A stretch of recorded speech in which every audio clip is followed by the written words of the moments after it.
तो दोस्तों, हम हमारे 10th क्लास की ज्योग्राफी के एनसीईआरटी के बारे में पढ़ रहे थे, जिसमें कि हम आज हमारा स्टार्ट करने वाले हैं नेक्स्ट चैप्टर, जो कि हमारा है कि एक प्रकार से किस प्रकार से हमारी जो मैन्युफैक्चरिंग एक्टिविटीज़ भारत में हुआ करती थी या फिर किस प्रकार के उद्योग भारत में मौजूद थे, किस प्रकार से हम एक प्रकार से कि अलग अलग वस्तुएं बनाया करते थे, तो किस प्रकार की मैन्युफैक्चरिंग एक्टिविटीज़ हमारे यहाँ ये होती थी, जिसके बारे में आज हम पढ़े थे। जिसमें कि हम स्टार्ट करते हैं कि कच्चे पदार्थ को मूल्यवान उत्पादन में परिवर्तित कर अधिक मात्रा में वस्तु के उत्पादन को विनिर्माण या वस्तु निर्माण कहा जाता है।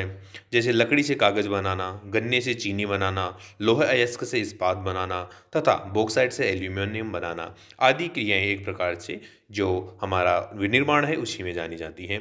इसको हम एक प्रकार से हम इसमें बात करते हैं कि द्वितीयक कार्यों में लगे व्यक्ति कच्चे माल को परिष्कृत वस्तुओं में परिवर्तित करते हैं। साथ ही हम नेक्स्ट बात करते हैं कि जो स्टील, कार, कपड़ा उद्योग, बेकरी, पेय पदार्थ संबंधी उद्योगों में लगे श्रमिक द्वितीय वर्ग में आते हैं। किसी देश की आर्थिक उन्नति विनिर्माण उद्योग के विकास से मापी जाती है। इसके बाद हम बात करते हैं कि हमारे विनिर्माण उद्योग का महत्व कितना है। तो विनिर्माण उद्योग ने केवल कृषि के आधुनिकीकरण में सहायक है, बल्कि ये द्वितीयक व तृतीयक सेवाओं में रोजगार उपलब्ध करवाकर कृषि पर हमारी निर्भरता को कम करते हैं। जिसके बाद हम बात करते हैं कि जनजातीय तथा पिछड़े क्षेत्रों में उद्योगों की स्थापना का उद्देश्य भी क्षेत्रीय असमानताओं के को कम करना, जिससे बेरोजगारी और गरीबी उन्मूलन किया जा सके। उसके बाद हम पढ़ते हैं कि जो निर्मित वस्तुओं का निर्माण वाणिज्य व्यापार को बढ़ाता है, जिससे अपेक्षित जो एक प्रकार से हम बात कर सकते हैं तो विदेशी मुद्रा की प्राप्ति होती है, जिससे कि हमारे एक प्रकार से हम बाहर से जो इम्पोर्ट्स हैं या फिर एक प्रकार से हम बाहर से जो आयात करते हैं उनको हम कर सकते हैं।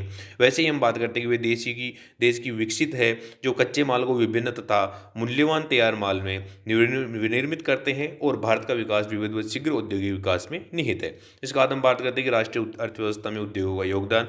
पिछले 2 दशकों से सकल घरेलू उत्पाद में विनिर्माण उद्योग का योगदान लगभग 27% में से 17% ही है, क्योंकि 10% भाग खनिज, खनन, गैस तथा विद्युत ऊर्जा का योगदान है। जिसके बाद हम बात करते हैं कि भारत की अपेक्षा अन्य पूर्वी एशियाई देशों में विनिर्माण का योगदान सकल घरेलू उत्पाद का लगभग 25 से 35% है, जो कि हमारे देश के मुताबिक हमारे देश के अगर हम देखते हैं, अगर उनका कंपैरिजन करते हैं तो वो काफ़ी ज़्यादा है। जिसके बाद हम बात करते हैं पिछले 1 दशक से भारतीय विनिर्माण क्षेत्र में 7% प्रतिवर्ष की दर से बढ़ोतरी हो रही है, और ये एक प्रकार से अच्छा संकेत है कि हम जो हमारा विनिर्माण उद्योग है वो लगातार प्रगति कर रहा है। जिसके बाद हम बात करते हैं कि औद्योगिक अवस्थिति के कारण, जिसमें हम सबसे पहले बात करते हैं भौतिक कारक, जो कि एक प्रकार से अनुकूल जलवायु, कच्चे माल की उपलब्धता, शक्ति के साधन। तो जितने ज़्यादा हम देखते हैं जो कच्चा माल होता है या फिर एक प्रकार से जलवायु जितनी अनुकूल होती है, और उतने ही अगर हमारे पास एनर्जी रिसोर्सेज होते हैं, लाइक जैसे हम बात करते हैं जो हमारे पास कोयला है या फिर हमारे किसी प्रकार का न्यूक्लियर है या फिर हम एक प्रकार से जल विद्युत बनाते हैं, तो उनकी उपलब्धता भी काफ़ी ज़्यादा इंपॉर्टेंट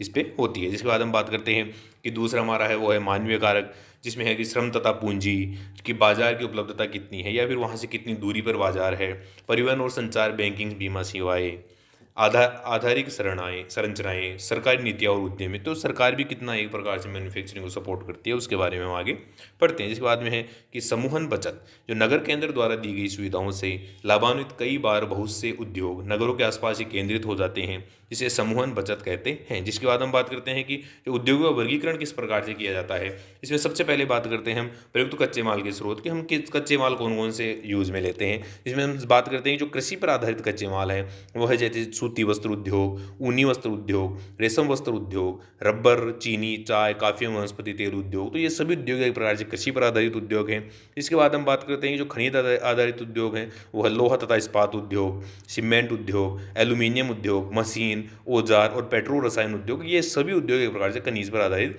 उद्योग जिनको एक प्रकार से मिनरल्स के द्वारा बनाते हैं। जिसके बाद हम दूसरे की बात करते हैं वो प्रमुख भूमिका के आधार पर, जिसमें है सबसे पहले आधारभूत उद्योग, जिनके उत्पादन या कच्चे माल पर दूसरे उद्योग निर्भर हैं, जैसे लोहा इस्पात, तांबा प्रगलन व एल्यूमिनियम प्रगलन उद्योग। तो ये सभी एक प्रकार से आधारभूत उद्योगों की श्रेणी में माने जाते हैं। उसके बाद हम बात करते हैं उपभोक्ता उद्योग, जो उत्पादन उपभोक्ताओं के सीधे उपयोग हेतु करते हैं, जैसे चीनी, दंत मंजन, कागज, पंखे, सिलाई आदि। तो एक प्रकार से उपभोक्ता उद्योग माने जाते हैं। जिसके बाद हम बात करते हैं तीसरा हमारा जो मेन इंपॉर्टेंट आधार है वो है पूंजी निवेश के आधार पर।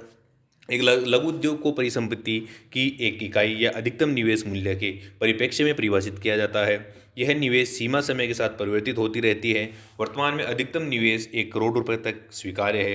यदि निवेश की राशि 1 करोड़ से अधिक हो तो वह वृहत उद्योग में माना जाता है। जिसके बाद हम बात करते हैं हमारे चौथे एक प्रकार से आधार पर, वो है स्वामित्व के आधार पर, जिसमें है सबसे पहले सार्वजनिक क्षेत्र उद्योग, सरकार के स्वामित्व तथा प्रत्यक्ष नियंत्रण वाले उद्योग जैसे कि BHEL, सेल, गेल आदि। इसके बाद हम बात करते हैं जो निजी क्षेत्र के उद्योग हैं, वह एक व्यक्ति के स्वामित्व में और उसके द्वारा संचालित अथवा लोगों के स्वामित्व या उनके द्वारा संचालित हैं, जैसे टिस्को, बजाज, डाबर उद्योग। एक प्रकार से ये बहुत से उद्योग हैं जो निजी क्षेत्र के उद्योग हैं। इसके बाद हम बात करते हैं संयुक्त उद्योग। वे उद्योग जो राज्य सरकार और निजी क्षेत्र के संयुक्त प्रयास से चलाए जाते हैं, जैसे ऑयल इंडिया लिमिटेड, तो ये सभी एक प्रकार से संयुक्त उद्योग। जिसके बाद हम बात करते हैं सहकारी उद्योग की। इनका स्वामित्व कच्चे माल की पूर्ति करने वाले उत्पादकों, श्रमिकों अथवा दोनों के हाथों में होता है। संसाधनों का अगर हम कोष संयुक्त होता है तथा लाभ हानि का विभाजन भी अनुपातिक होता है। जैसे महाराष्ट्र के चीनी उद्योग तथा केरल के नारियल उद्योग एक प्रकार से ये सहकारी उद्योग के ही उदाहरण हैं। जिसके बाद हम हमारे फिफ्थ एक पर आधार की बात करते हैं, वह कच्चे या तैयार माल की मात्रा व भार के आधार पर। तो भारी उद्योग में लोहा तथा इस्पात उद्योग है। और अगर हम बात करें हल्के उद्योग की, जो कम भार वाले कच्चे माल का प्रयोग कर हल्के तैयार माल का उत्पादन करते हैं, जैसे विद्युत उद्योग। जिसके बाद हम बात करते हैं कृषि आधारित उद्योग, जिनमें सबसे इंपॉर्टेंट है वस्त्र उद्योग, और जिसमें सबसे इंपॉर्टेंट हम देखते हैं वो सूती वस्त्र उद्योग, जो है कि देश का पहला सफल सूती वस्त्र उद्योग 1854 में मुंबई में लगाया गया था। और प्रारंभ में सूती वस्त्र उद्योग महाराष्ट्र, गुजरात के कपास उत्पादन क्षेत्र तक ही सीमित था, लेकिन अगर हम देखें तो अब ये पूरे संपूर्ण भारत में फैल चुका है। जिसके बाद हम बात करते हैं कपास की उपलब्धता, बाजार, परिवहन, पतनों की समीपता, श्रम, नमीयुक्त जलवायु आदि कारकों ने इसके स्थायीकरण को बढ़ावा दिया है। कताई कार्य महाराष्ट्र, गुजरात तथा तमिलनाडु में केंद्रित है, लेकिन सूती, रेशम, जरी, कशीदाकारी आदि में बुनाई के परंपरागत कौशल तथा डिजाइन देने की बुनाई अत्यधिक विकेंद्रीकृत है। जिसके बाद हम बात करते हैं कि सूती वस्त्र उद्योग की समस्याएं एक प्रकार से पुरानी और परंपरागत तकनीक है जो अभी तक बहुत वर्षों से चली आ रही है। इसके बाद हम बात करते हैं कि लंबे रेशे वाले कपास का उत्पादन कम होना। एक प्रकार से हम देखें तो कम क्वालिटी का भारत के अंदर जो कपास होता है वो कम क्वालिटी का उत्पादन होता है। जिसके बाद हम बात करते हैं नई मशीनरी का अभाव, कृत्रिम वस्त्र उद्योग से प्रतिस्पर्धा, अनियमित बिजली आपूर्ति। तो ये एक प्रकार से बहुत सी जो सूती वस्त्र उद्योग है उसमें समस्याएं चलती आ रही है। जिसके बाद हम बात करते हैं पटसन उद्योग की। भारत पटसन व पटसन निर्मित सामान का सबसे बड़ा उत्पादक है तथा बांग्लादेश के बाद दूसरा सबसे बड़ा निर्यातक भी है। देश का पहला पटसन उद्योग कोलकाता के निकट रिसरा में 1855 में लगाया गया था। भारत में पटसन उद्योग अधिकतर हुगली नदी के किनारे स्थित है। जिसके बाद हम बात करते हैं कि हुगली नदी के तट पर इनका स्थित होने का कारण है पटसन उत्पादक क्षेत्र की निकटता, सस्ता जल परिवहन, सड़क, रेलवे, जल परिवहन तत्काल कच्चे माल को मिलों तक ले जाने में सहायक होता है।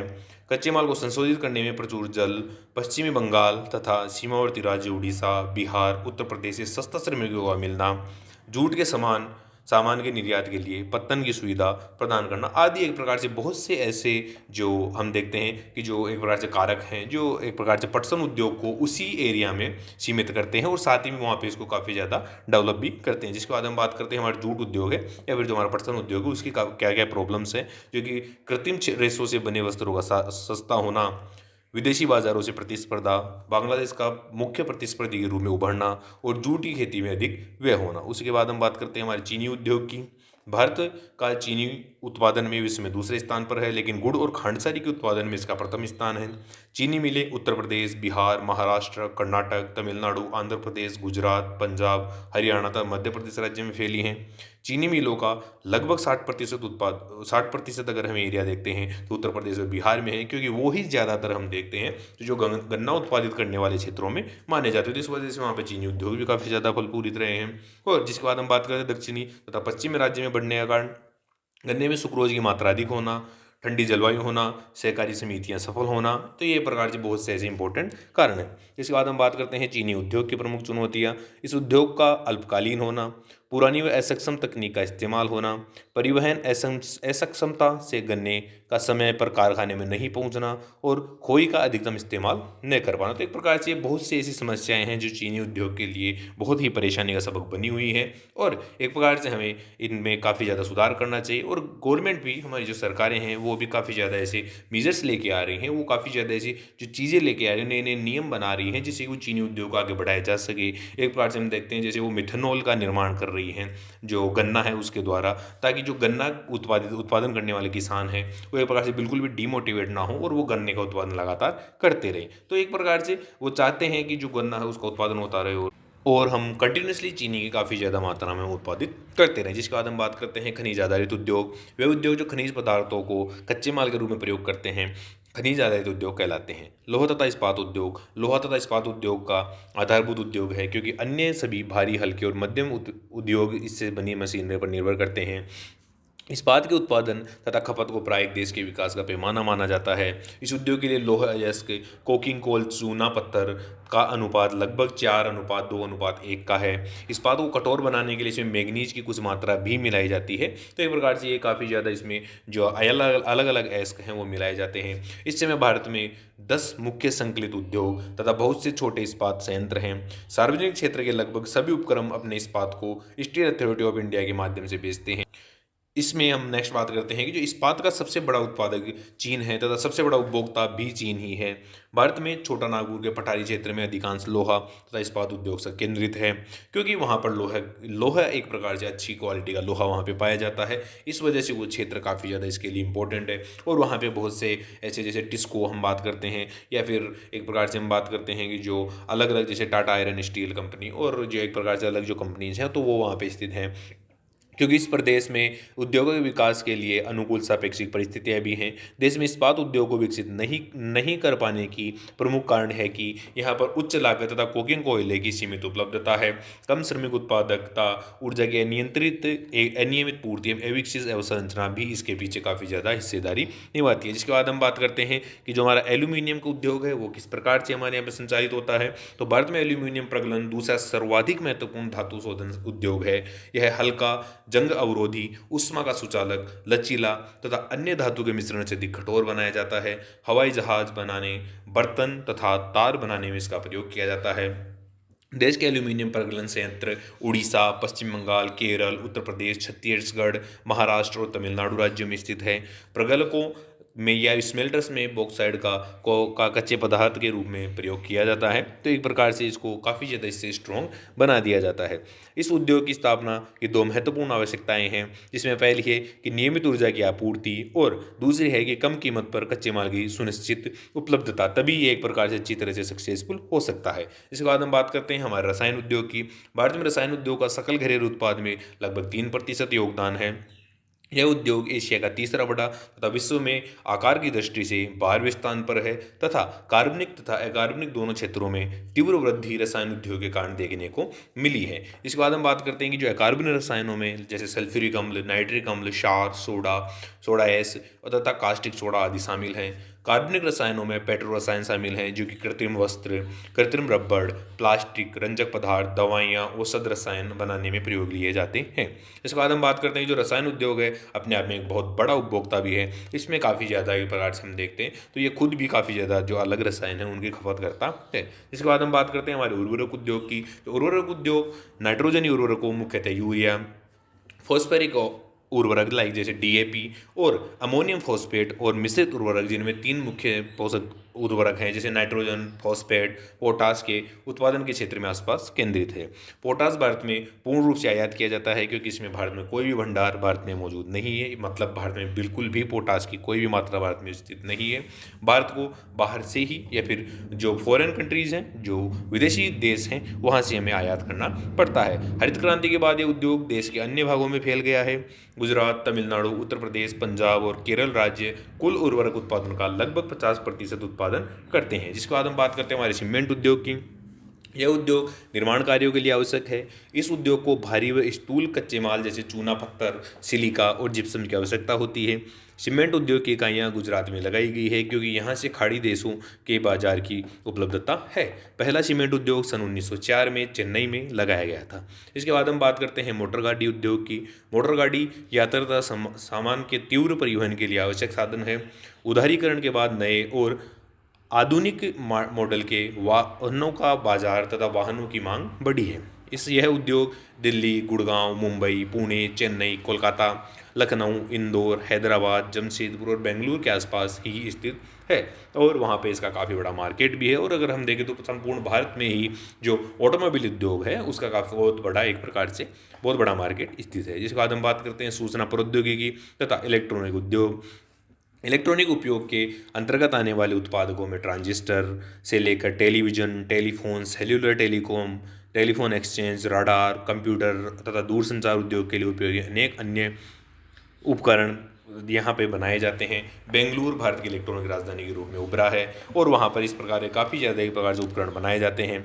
भारत में सूचना प्रौद्योगिकी उद्योग के सफल होने का कारण हार्डवेयर व सॉफ्टवेयर का निरंतर विकास है। इस उद्योग का सर्वाधिक संकेंद्रण बेंगलुरु, नोएडा, मुंबई, चेन्नई, हैदराबाद और पुणे में स्थित है। इसके बाद हम बात करते हैं औद्योगिक प्रदूषण तथा पर्यावरणीय निम्नीकरण। तो उद्योग 4 प्रकार के प्रदूषण के उत्तरदायी हैं, जिसमें सबसे इंपॉर्टेंट है वायु प्रदूषण, फिर है जल प्रदूषण, भूमि प्रदूषण, ध्वनि प्रदूषण और एक प्रकार से बहुत ही विषाक्त और हमारी जो प्रकृति चल रही है उसको काफ़ी ज़्यादा नुकसान पहुँचा रही है। इसके बाद सबसे पहले हम बात करते हैं वायु प्रदूषण की। अधिक अनुपात में अनचाही गैसों की उपस्थिति जैसे सल्फर डाइऑक्साइड तथा कार्बन मोनोऑक्साइड वायु प्रदूषण का कारण है। जहरीली गैसों का प्रभाव बहुत भयानक और दूरगामी प्रभाव वाला होता है। वायु प्रदूषण मानव स्वास्थ्य, पशु, पौधों की महत्व तथा पूरे पर्यावरण पर दुष्प्रभाव डालते हैं। जिसके बाद हम बात करते हैं जल प्रदूषण की। उद्योग द्वारा कार्बनिक तथा अकार्बनिक अपशिष्ट पदार्थों को नदी में छोड़ने से जल प्रदूषण फैलता है। जल प्रदूषण के प्रमुख कारक कागज, लुगड़ी, रसायन, वस्त्र उद्योग, तेल शोधनशालाएं, चमड़ा उद्योग तथा इलेक्ट्रोप्लेटिंग उद्योग हैं। भारत की मुख्य अपशिष्ट पदार्थों में फ्लाई ऐश, फास्फोजिप्सम एवं लोहा इस्पात की अशुद्धियां स्थित हैं। जिसके बाद हम बात करते हैं तापीय प्रदूषण। जब कारखानों तथा तापघरों में गर्म जल को बिना ठंडा किए ही नदियों तथा तालाब में छोड़ दिया जाता है तो जल में तापीय प्रदूषण होता है। मृदा व जल प्रदूषण आपस में संबंधित है। मलबे का ढेर, विशेषकर कांच, हानिकारक रसायन, औद्योगिक बहाव, पैकिंग, लवण व कूड़ा करकट मृदा को उपजाऊ बनाता है। वर्षा जल के बाद यह प्रदूषण जमीन में रिसते हुए भूमि जल तक पहुंचकर उसे भी प्रदूषित करता है। तो एक प्रकार से हम देखते हैं सभी प्रदूषण वो एक दूसरे से रिलेटेड है। जिसके बाद हम बात करते हैं ध्वनि प्रदूषण की। ध्वनि प्रदूषण से खिन्नता तथा उत्तेजना ही नहीं वरन श्रवण असक्षमता, हृदय गति, रक्तचाप तथा अन्य कायिक व्यथाएं बढ़ती हैं तथा साथ ही में जो अनचाही ध्वनि उत्तेजना एवं मानसिक चिंता का स्रोत भी है। इसके बाद हम बात करते हैं पर्यावरणीय निम्नीकरण की रोकथाम। विभिन्न प्रक्रियाओं में जल का न्यूनतम उपयोग तथा जल का 2 या अधिक उत्तरोत्तर व्यवस्थाओं में पुनर्चक्रण द्वारा पुनः उपयोग होता है। जल की आवश्यकता पूर्ति हेतु वर्षा जल संग्रहण किया जाता है तथा नदियों व तालाब में गर्म जल तथा अपशिष्ट पदार्थों को प्रभावित करने से पहले उनका शोधन किया जाना चाहिए। तो एक प्रकार से ये बहुत सी ऐसी चीज़ें हैं जिनसे कि हमारे जो प्रदूषण होते हैं उनको हम रोका जा सकता है या फिर उनकी जो प्रदूषण की जो इंटेंसिटी है या प्रकार जो उनकी मात्रा है उसको कम किया जा सकता है। और साथ ही में हम अलग भी जो मेजर्स हैं, गवर्नमेंट अलग अलग जो तरीके हैं वो भी अपना रही है। साथ ही में जो एक प्रकार से हम देखें जो केमिकल इंडस्ट्रीज हैं तो इनके केमिकल्स को कम यूज़ किया जाए। लेकिन अगर हम देखें तो हमारी जो ज़रूरतें हैं उसके अनुसार उनको यूज़ करना भी बहुत ज़रूरी है। इसलिए काफ़ी ऐसे मेजर्स हैं जिससे कि जो मात्राएं हैं या फिर जो ज़रूरतें हैं उनकी भी आपूर्ति होती रहे। और साथ में हमारी पृथ्वी है जिसके ऊपर किसी प्रकार का ऐसे जो हमने प्रदूषण पड़े वो प्रदूषण भी ना हो। तो ये एक प्रकार से तरीके जो गवर्नमेंट है वो हमारे कंटिन्यूसली ईजाद कर रही है या फिर निकाल रही है। तो इसके बारे में आज हमने पढ़ा है कि किस प्रकार का प्रदूषण होता है, किस प्रकार के उद्योग भारत में है और उन उद्योगों के द्वारा कैसे कैसे प्रदूषण होते हैं जिनके बारे में आज हमने पढ़ा है। Thank you.